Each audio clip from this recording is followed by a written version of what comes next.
Welcome back to another episode of Who the F***, the show that aims to take a deep dive in some of the acts performing across festival season 2021. In today's episode, we're looking at probably my most exciting act that's playing Reading and Leeds this year. I literally cannot wait to be in this pit, in this gig, in this arena with people and being excited to see them. Oh, and I'll just put a tweet out today, so I'm a little extra excited. In today's episode, we're looking at the incredibly talented KennyHoopla, one of the most exciting acts on the bill, in my opinion, which is always right. If you've never heard of him before, hopefully this video will help answer the question, who the fuck is KennyHoopla?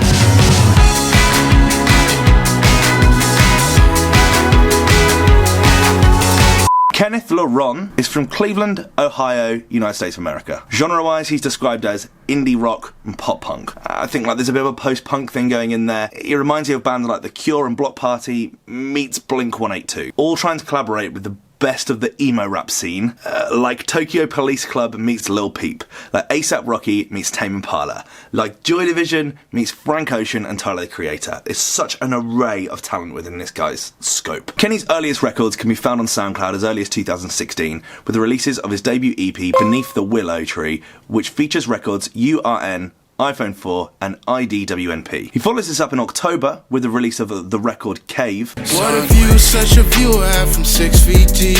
Wishes in the wishing well, throwing coins by the threes. Which has accrued over 40,000 streams on SoundCloud to date. His next release was in August 2017, which was the incredible Waves. They can never write my story. You can never drown my worries.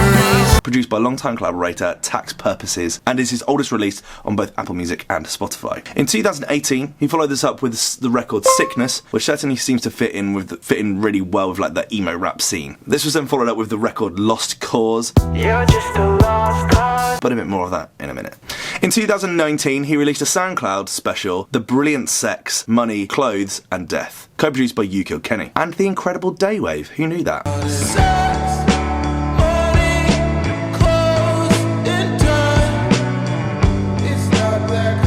And in late 2019, put out the first record taken from his upcoming debut EP, the formidable Sore Loser.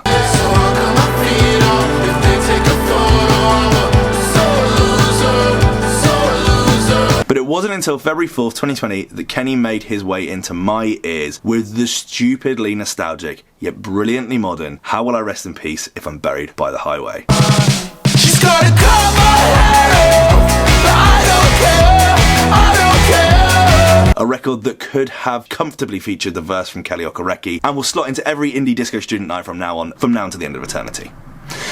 In May of last year, he announced the release of his first official EP, also called How Will I Rest in Peace If I'm Buried by the Highway, along with perhaps KennyHoopla's best record, Plastic Door, and it is his best record, absolutely. I absolutely adore it. Funeral, sleeping well, peace is impossible. Every dream I am searching for you. The EP featured 3 previous singles and featured new records, The World is Flat and This is the Edge, as well as 2 wonderful new records, Dust and Thinking Out Loud, the latter having a real liquid drum and bass influence. Can this kid get any better? I don't care what anyone thinks. Fuck this town and whoever hates me.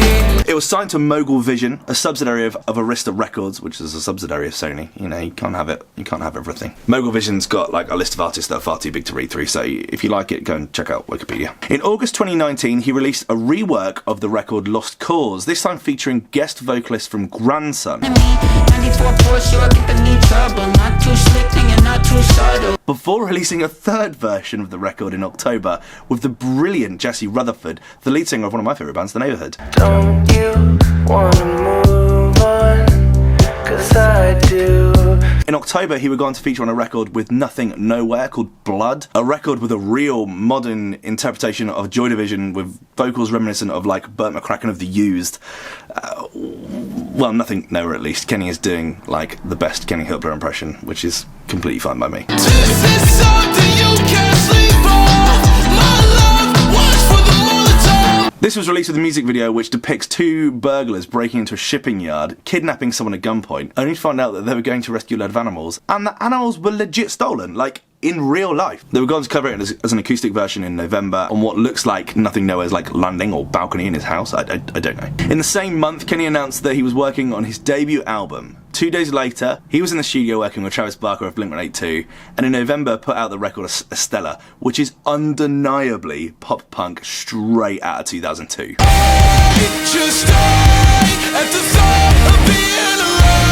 On May 3rd, Kenny put out an image on his Instagram of an upcoming project called Hollywood Sucks, which would be released on the 7th of May and would also feature Travis Barker. The record was previously teased on his Twitter and Instagram and is the first single taken from his collaborative mixtape Survivor's Guilt. The mixtape was released on June 11th. As a mixtape, it really sounds like it's bulking out the pop-punk side of Kenny and really feels like an extension of Travis Barker's catalogue. But album highlights include the previous release single Estella and Hollywood Sucks. Personal favourites on mine are the title tracks Survivor's Guilt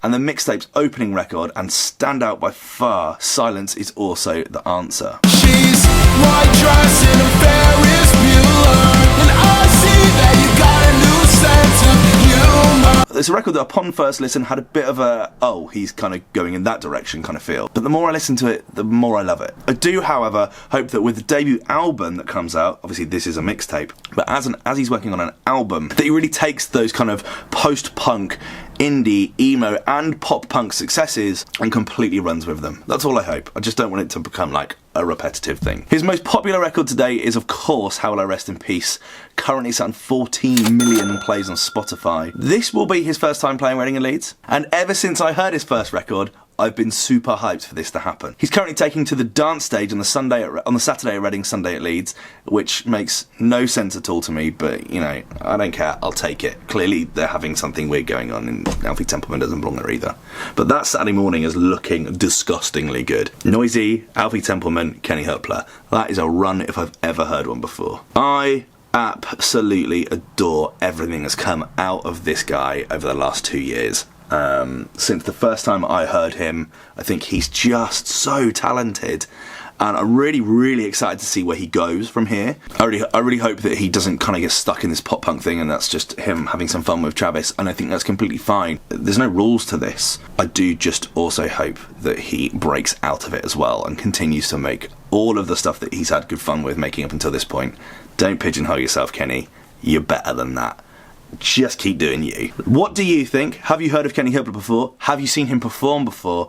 Will you be going to check out his set at this year's festival? I'd love to know your thoughts in the comments section below. As always, we're like just over a month away. I can't wait. Let me know your thoughts in the comment section and I'll see you in the next one. Cheers. Bye.